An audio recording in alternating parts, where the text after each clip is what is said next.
Hello everyone, and today we're going to talk about Black Talon and Esseles and why they shouldn't be in the group finder. I was going to ask the question, should they be in the group finder? But overwhelmingly, I would say no. No, they shouldn't. If you don't know, the Esseles and the Black Talon are the first flashpoints that you come across in each respective faction. The Republic has the Esseles and Empire has Black Talon. Essentially, they're very similar in the scope in that they are designed as a low-level flashpoint. Generally for new players, it's designed to be completed with 2 level 10s and their companions. That's what they were initially designed for. Nowadays, they boost you up to level 80 and they boost the enemies and everything up to level 80. It generally isn't worth it for level 80 players. And the biggest problem with Black Talon is you lump in the level 80 endgame players with new players because the Flashpoint is available from level 10. As soon as you hit level 10, you get a tutorial saying, hey, you can queue for Flashpoints. What a lot of people don't realize is that these Flashpoints are available in solo mode. So you can solo them. I think you get the droid. I don't know if you get boosted to level 80 because it's been a while since I've soloed it.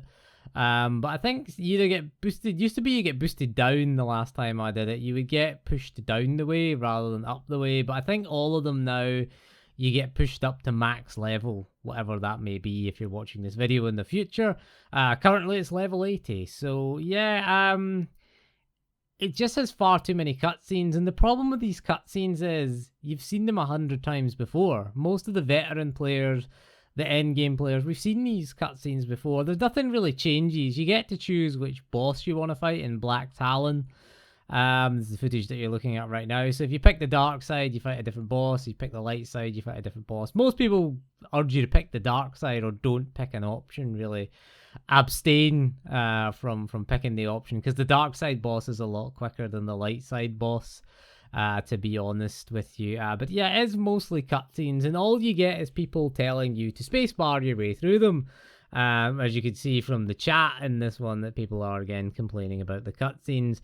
Again, a lot of people have said what should be done. The simplest solution, my suggestion would be just get rid of it from the pool.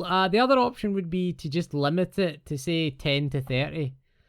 Put a level limit on it between 10 and 30, so you're always at least got new players. It may mean a bit of a wait for level 10s, but again, there's always that solo option there. If you want to go through it with the story and experience the story, you can do it by yourself, solo. They give you the god droid and you're just immortal and you can go through it and you're never going to fail it, because SWTOR is just pathetically easy these days.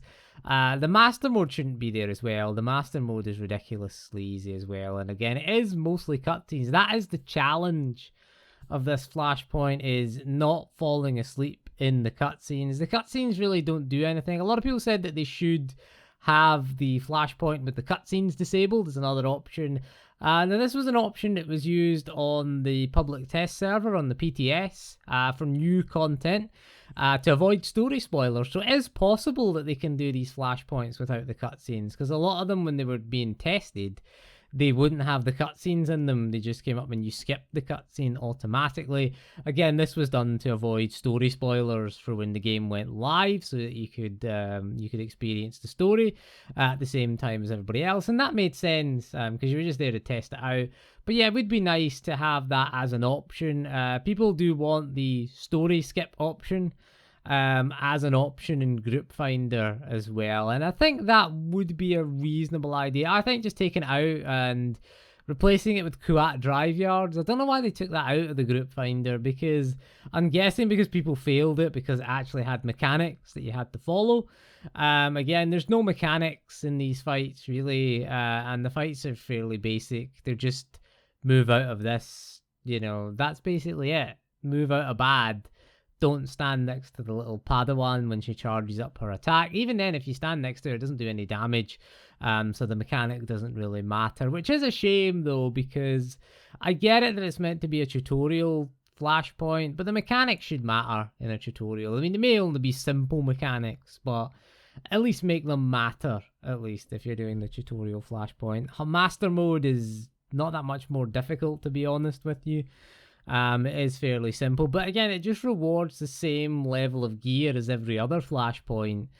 And that's to say, is it just rewards whatever item level that you've got. No upgrades. That's another thing. The rewards for doing harder Flashpoints, they should give you guaranteed upgrades, I think, especially for the last boss. Lost Island did this in 1.0, what was it, 1.6 or something when Lost Island came out. It gave you the Rakata chest piece if you killed Dr. Leoric. And I think that's something they should do, at least for the more difficult ones. They should have tier 1 and tier 2. That would be the way. That's what they did in the original when Group Finder came out. LI was always a tier 2 Flashpoint, and the rest of them, it was LI and Chaos Under Siege, I think, were tier 2, although Chaos Under Siege wasn't that hard. But so they can do this, and they had it in the past. Crisis on Umbara, that was had a gear level requirement to do that Flashpoint as well. So, you know, they have done this in the past, so I think they're just using a one-size-fits-all approach, which is never a good idea. It's never a good idea for game design, especially since some Flashpoints are just way easier than others. What you tend to find is when Black Talon pops, especially in veteran mode, it's not the same for master mode. But what you tend to find is people just drop the group. They just quit rather than do it. You've got people who are preferring to wait out the 18-minute lockout than do that Flashpoint. And that's kind of sad. To me, that's really poor game design. If people are preferring not to play, then sit there and then sit through that cutscene, because it's going to take a lot longer than 18 minutes, about 18 to 20 minutes, the lockout. But again, it's about maybe 40 to 45 minutes. If everybody skips the cutscenes, it's maybe about 10-15 minutes, because there's about, 20 minutes of cutscenes in there for Black Talon. So it is pretty, it isn't representative of the Flashpoints. The next Flashpoint that you get is Hammer Station, which I'm sick of it, but I'll do it because it's short. Like, Hammer Station is infinitely preferable to Black Talon, because at least there's only one cutscene. It's not even really a cutscene, it's just a bunch of text on the screen. Again, that shouldn't really be there. You should just kill the boss and then get rid of the clickable, really. I don't see the point in Hammer Station having a cutscene. That would just make it even more efficient. That was the thing during 6.0. It was Spammer Station, it was called. But yeah, I think that removing Black Talon and Esseles, repurpose it as a tutorial Flashpoint, and make a better tutorial, I think would be good. Make it solo only, and again, make it a requirement to do before you can queue would be quite good. You have to get past this, but then change it up so that it tells you fight mechanics and tells you how to do it. Make it solo only. That's its purpose. That is its purpose. Repurpose it. You get to experience the story, and you get a bit of a tutorial, and it would help new players in Flashpoints, I think, because it's very, very difficult, especially if you're playing a tank or a healer now. Where do you learn to do that in SWTOR? That's my question for the developers, is where am I supposed to learn how to heal? You can't do it in veteran Flashpoints because there's healing stations to click, which heal you instantly, so there's no way to learn. Tanking, again, does it really matter if you have aggro or not? As a tank, there's nothing really that can hurt you, and if you get hurt, you could either pop a defensive cooldown or run and click the healing station. Most tanks just run and click the healing station. You get a lot of players which don't even bother to heal the tank, even though they're ranged and standing right next to the healing stations, which I always find a bit weird. They should tell you that in the tutorial, that the healing stations can heal the group at least. Or just get rid of them and have the Trinity. I would like to see normal Flashpoints return, because again, we need a place to go and practice. If you look at Master Mode Flashpoints, I was thinking about Master Mode Flashpoints the other day, and I was kind of grading them in terms of difficulty for each role. And let's go through that right now, I guess. Difficulty for each role. I was looking at the tank. You have to be like a 4 out of 10, 5 out of 10 tank. It's probably the easiest role to play for Flashpoint bosses. I mean, basically all you have to do is get aggro and not die, essentially. That's all you gotta do.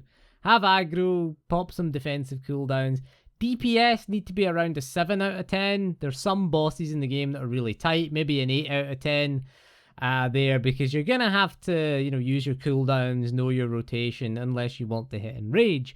Healer, you got to be 11 out of 10. Yeah, you got to play to the highest possible standard as a healer, because you cannot make mistakes as a healer. If you make a mistake, everyone's dead, really.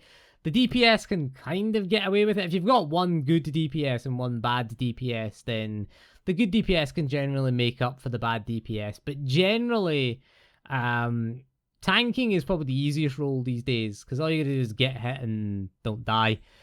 Healing is very difficult. I was thinking of like the Arcus and Derek fight in Legacy of the Rakata. That's a great example. Tank has to be, what, 4 out of 10, 5 out of 10. All they have to do is tank one of them. You have to tank the Sith guy, Arcus, and just not die, basically. Avoid Derek's circle on the ground. Just stay away from him.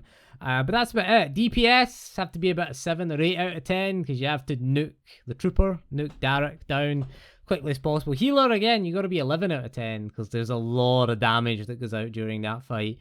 You're sitting there at the end of it out of breath while the tank's sitting there going, what happened? You know, I nearly died.